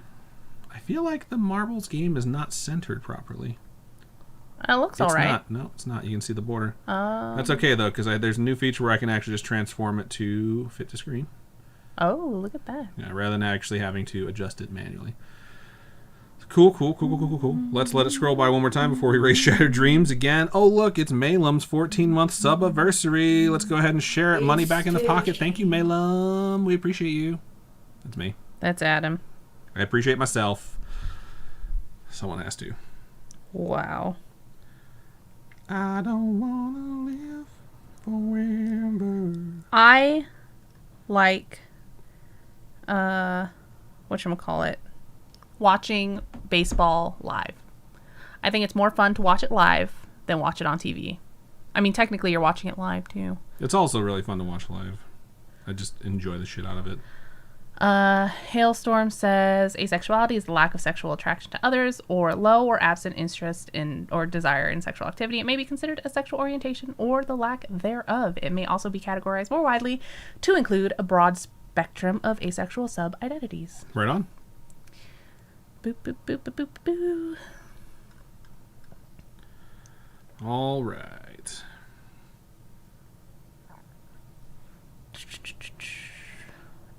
What's Fernanda says, I appreciate myself on a nearly nightly basis. Wow.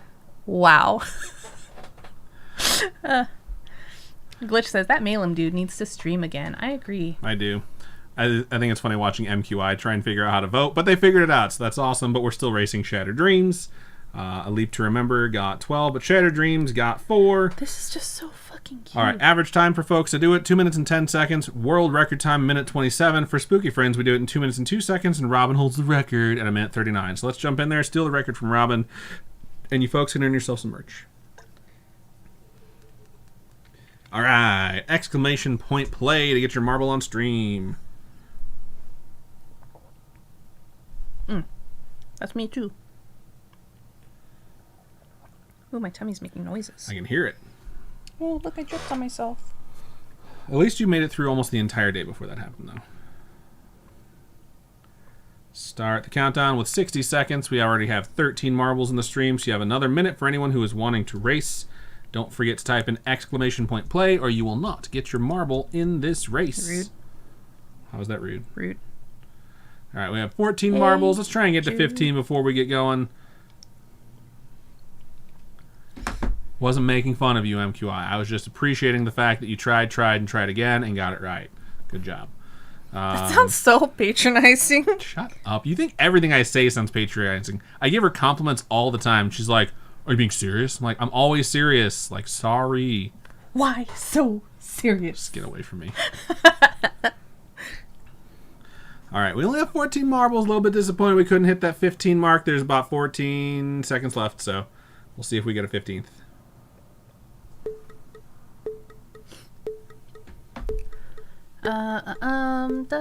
This fucking White Claw smells so bad. Every time I bring it to my nose, I'm just like, I don't want to put this in my mouth. All right, here we go. We all know the track. Not going to describe it. Looks like IMB trainer is getting through the Plinko machine first. And they did. Let's zoom in a little bit and watch everyone converge and then split again.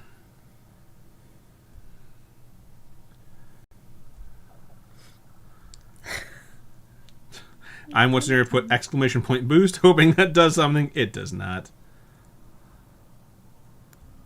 SB Bunny says, no, I'm so late. We still have one more race, so you can still jump in there and be our 15th marble. QI says, I don't know what that is, but hey. When Ralph is here, he likes to type in exclamation point hacks to see if that'll work. Usually the person that gets up through the elevators and falls forward first takes the lead. That fan blade is what determines, right there, the fast-moving fan blade if someone is going to get an actual boost. So we got a lot of people that came out at the exact same time. Tiny Dancer Nation is on one track with Glitch right behind. Killsman, McShake and Bake, IMB Trainer, and Robin are on the other track. And that's how Robin got the boost and took the world record. Not the world record, but the Spookiest record. I'm What's for Dinner just got launched in the air. Maybe they'll come down, though. They do not, but Hailstorm is now in the lead. Congratulations with Killsma and Robin right behind. How did my ball get there so fast? You just never pay attention to it, and I always explain it every race. All right, Hailstorm is doing pretty well. Lots of folks back there hoping that Hailstorm falls off the side, and there's a chance of that. These rods over here could absolutely ruin Hailstorm's bid for a victory, but we will see if that happens. Hailstorm also has a chance to... Never mind. I was going to say take the record from Robin, but Robin's marble has already finished. Congratulations, Hailstorm. Type in !! merch, click that link, go to Robin's Kawaii Corner, and find a spooky sticker that you would like, and then reach out to us and say, hey, this is the one I want, and here is how you can, or here is where you can send it, and we'll be happy to do that. Somehow these fucking rods kept me from going through, let Robin through, and then launched Robin backwards. We just had a bunch of people fall off. ASB Bunny says, go Cankles. I saw McShake and Bake fall off. I saw MQI fall off. I saw a few others fall off as well. People are trickling in, collecting points on the season, which is always nice to see. I think most folks should finish before the blue wave of death hits them, but it is approaching very rapidly, and those rods are very, very annoying. Robin got launched again at the very end, but this time was sent way further out on the track. Iron Beef Trainer's just trying to get through, while Chunkster's trying to get through as well. Happens to Iron Beef Trainer as well. Good lord. Let's see if Chunkster makes it before the blue wave hits her. These rods are just such a pain in the ass. I feel like they've been made worse. Alright, congratulations to Chunkster for finishing out. But the winner is Hailstorm. McShake and Bake says the Robin Grace has entered twice. Cheater! One of them was the Ghost Ball showing the record. Winner! Hailstorm says, yes! Alphabet Mafia! Congratulations. They go up to 8 points on the season. I'm up to 4. Nefcore is at 7. Tiny Dancer Nation is at 8 as well. 2 for Kayla Ray, 2 for Actually Faison, 5 for Killsma, and Robin, of course, has 17, while I'm What's for Dinner has 12. All right, go ahead and cast your vote. We're not going to race Shattered Dreams again, so if you vote for it, I'm just going to go with the second track or just pick randomly, which I probably will.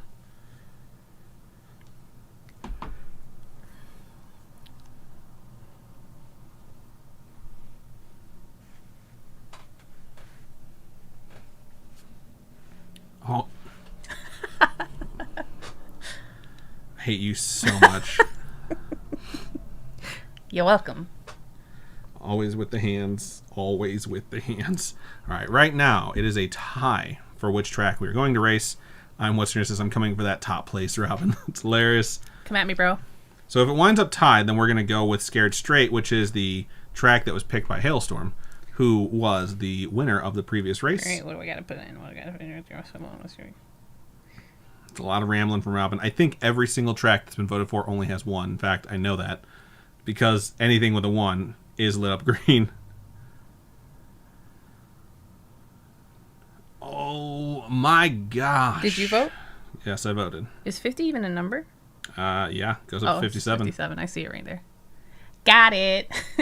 And Robin voted for one that no one else voted for as well, so they're all scattered. A single vote for a track that's already been voted for will decide this. Marble Century. Someone just voted for number Centauri? 17 as well. Centauri. Which was MQI.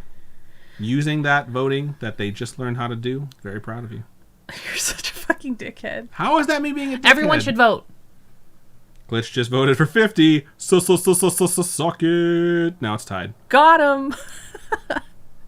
So McShake and Bake says. I saw it.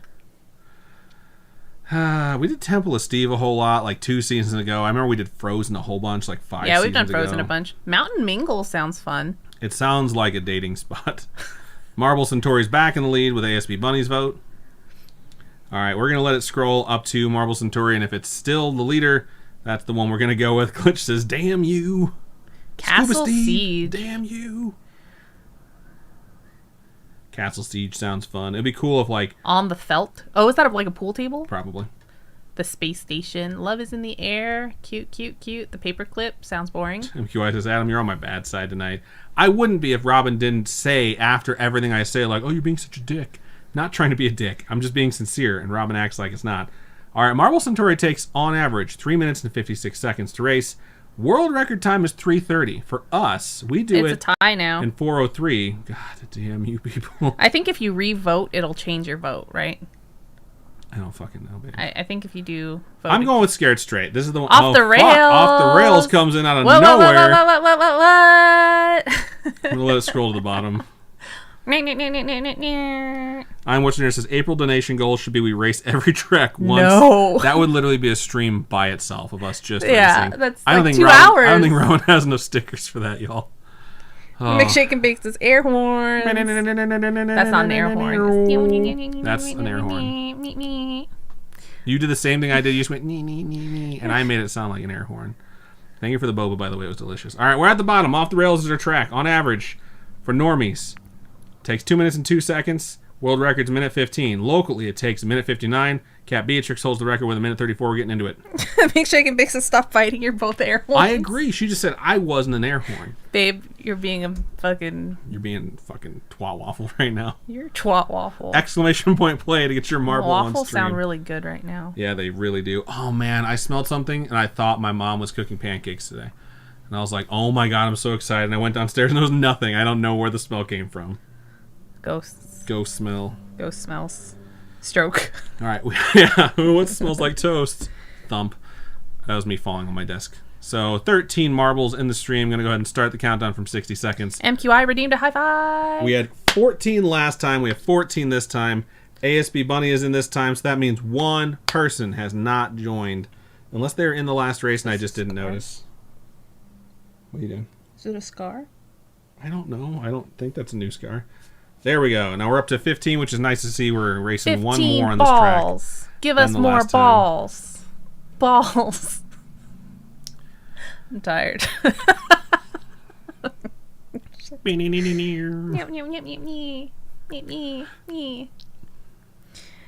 MQI says, I don't know what I did. I redeemed a high five? I guess so. I'm listening. Says, I certainly in the house 2 weeks ago smelled. Wait. I'm tired. Hold on. I certainly in the house 2 weeks ago to smell the smell of burned waffles. To the smell of burned waffles. Having wanted waffles since. I think it was I woke to the smell. I think that's what it was supposed to say. You definitely read it how it was typed. Okay. McShake and Bake says, very 50 Shades appropriate. Red leather and spikes. Gets weird further on too. Looks like straws, which is cool. There's a lot of tracks in this one, so we'll see who gets out of this first. I'm Beef Trainer says, dudes, they mentioned waffles and pancakes, and now I want breakfast sausage. We also have Italian sausage. We can make breakfast sausage. We have a lot of Italian sausage, yeah. I'm Trainer says, sorry, I entered the house 2 weeks ago. Ah, that makes more sense. So Hailstorm is in first place right now, going for that mysterious double victory. Kayla Ray decided to slam on the brakes and will not go through. Actually, Faison's following suit. So let's follow our first place. Dang, and see who's catching up. Is just like... Glitch is right behind with ASB Bunny, Nefcore, and MQI. We got some people on the right side now that are making their way through. Hailstorm's fucking kicking everyone's ass. Yes, they are. We'll see if they survive. There's not a lot of spots to fall off except for like right around here. I don't see a whole lot of things that could knock them off otherwise, so we'll see how that goes. I'm Beef Trainer says, anyone have a bag with 2 eggs for Robin? Suck my eggs. I saw that and I laughed so hard and I was like, I'm sharing it. And then I'm telling her I shared it because I was like, this is the most Robin thing I've ever seen. MQI cruised right through that fan blade. Might have a chance to catch up with Hailstorm, who just knocked into one of these bars. It looks like rebar. It does look like rebar and got knocked around a little bit. They have passed Cat Beatrix again. ASB Bunny kind of made it through there a little bit easier. MQI has fallen off the side of the track, which is unfortunate. However, Hailstorm takes the double victory tonight. Congratulations to Hailstorm. ASB Bunny falls off at the very last second. Glitch is going to try his hand at getting through this super fucking weird bouncy thing that you have to get through to make it to the end. Ping. Well, Hailstorm sits in victory. Says, Hailstorm says, I will pass. I'm Beef Trainer says, to clarify what What's Her Name was trying to say was we were coming home from work, entered the house to the smell of beyond burned waffles, and they haven't wanted waffles since. Got it. That was not what was written. Just FYI. It's too funny. He says, yay, cankles. A Glitch says, nope, I'll die. Shake and Bake just barely misses as well. Lots of folks back there. Kayla Ray Reeds is going to be the winner when it comes to who's collecting the prize. So congratulations, Kayla Ray. Shake and Bake says F. Paying respects. Robin falls off the edge and What? does not finish, and Tiny Dancer Nation got eliminated by the Blue Wave of Death. Once Robin falls off officially, we can say congratulations. MQI says, I always die every dang time. All right, congratulations to Hailstorm for collecting the points. Goes up to 14 on the season. What's your says, I've been up since 4 a.m. Fight me. Except for second behind Robin, who is still at 17. I'm What's Winner stays at 12. Kayla Ray takes the victory and will go to 5 points on the season. By victory, obviously, I mean the prize. I'm Beef Trainer says, just curious, who was the artist of that comic? The characters certainly look like Adam and Robin. I don't know. I bet the name of the author is on that post somewhere. It would be crazy if it was us. That would be amazing. Dude, that's so me. I would do something so stupid like that. As soon as I read it, I was like, this could fucking happen in my life. Like 100% could happen. Suck my eggs. I always say suck my stick because back in the day in G.I. Jane, she says suck my dick. But if you put it on TBS, they can't say that. So they say suck my stick. Which is way better. Obviously. All right, congratulations to all. It's like what does he say in Die Hard? Like yippee-ki-yay, motherfucker. Oh, and in the it's like Mr. something. No, it's yippee-ki-yay, mother trucker or something, isn't it? The ones that I watched in the 90s when it was like yippee-ki-yay, Mr. Gruber, and I was always like, that's awful. And it was never his actual voice either. But I wonder what he says when it's like snakes on a plane. I don't know. Mother it's like trying to watch snakes. Casino on USA, where they basically cut out like 2/3 of the movie. How would they put like Goodfellas on TV? It's a lot of scenes that are just deleted, or a lot of silence. They don't even try and replace the audio. Like when he's saying like "fuck you, pay me," like he says that so many times. It's just pay me. They cut out the "fuck you." What? Yeah, this place gets struck by lightning, huh?